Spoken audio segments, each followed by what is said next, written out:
Element X has configuration, இந்த configuration கொடுத்துருக்காங்க, argon follow பண்ணிட்டு அதுக்கப்புறம் 3d4 in it's +3 oxidation state in atomic numbers.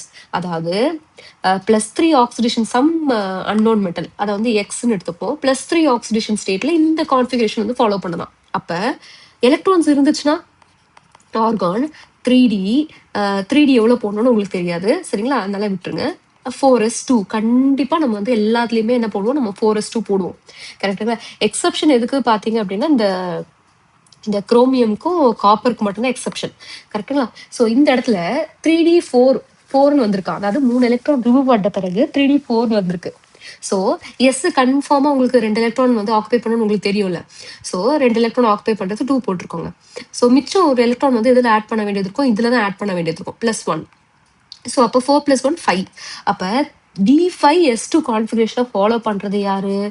Manganese. So உங்களுக்கு நல்ல ஈஸியா நான் சொல்லி கொடுத்துருப்பேன். ஸ்கேண்டியம் டு ஜிங்க் பாத்தீங்க அப்படின்னா இது 21ல ஆரம்பிக்கும் அட்டாமிக் நம்பர். ஸோ ஜிங்க்கு வந்து 30ல வந்து முடியும், சரிங்களா? இதற்கு ஜிங்க்கு கூட ஞாபகம் வச்சுக்கோங்க. ஜிங்க்கு 30 அப்படின்னா அதுக்கு முன்னாடிலாம் வந்துட்டு நீங்க வந்து ஈஸியா அட்டாமிக் நம்பர் வந்து எழுதிடலாம். ஸோ எந்த மேங்கனீஸ் எந்த அட்டாமிக் நம்பரை வந்து எடுத்துக்கும்? 25 எடுத்துக்கும், சரிங்களா?